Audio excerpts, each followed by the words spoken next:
In the beginning of Ted 2, you meet Ted is finally going to marry Tammy Lynn. John has since been divorced for quite some time uh, from his wife, Laurie.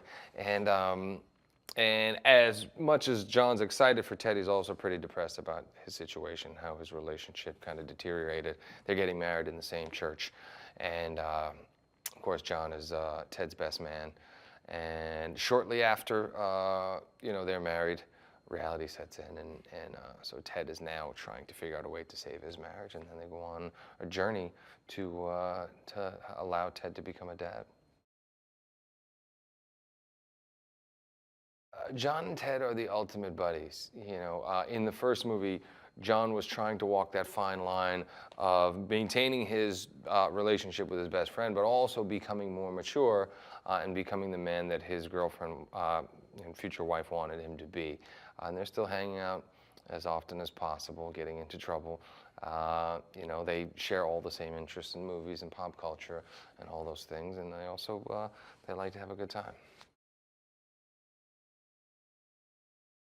Ted is now doing everything he can to hold on to Tammy Lynn, so he wants to be a father. And that poses many different and interesting challenges along the way. So whether it's deciding to recruit Sam Jones to be a sperm donor or trying to break into Tom Brady's house to extract sperm from him while he's sleeping, to my offering up my services, and then realizing that Tammy Lynn is unable to conceive a child because of past drug use and other other problems that she has. And then when they go to try to adopt, they're denied the ability to adopt because they said Ted isn't a person.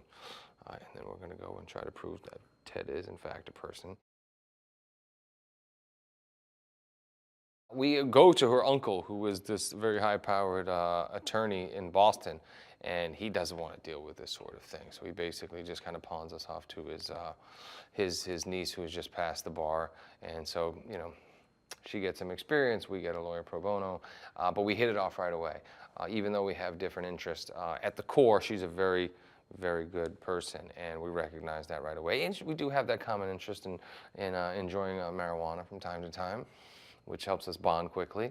So, we start smoking pot with her. She decides to take the case, and then we become fast friends.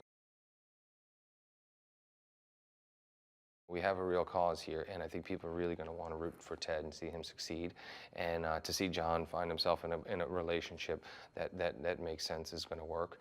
And the story is just getting more and more crazy and more outrageous. The things that we can get away with because of the success of the first one are really able to push the envelope, but also balancing that heart. So between the heart and the humor, I think the movie's going to be much better than the first one. Yes, Donnie is back. He's been tracking us in Boston. He has now a new evil plan. We're working with various toy companies to figure out how Ted works and hopefully make others so the toy companies can make billions and millions of dollars recreating the Ted doll.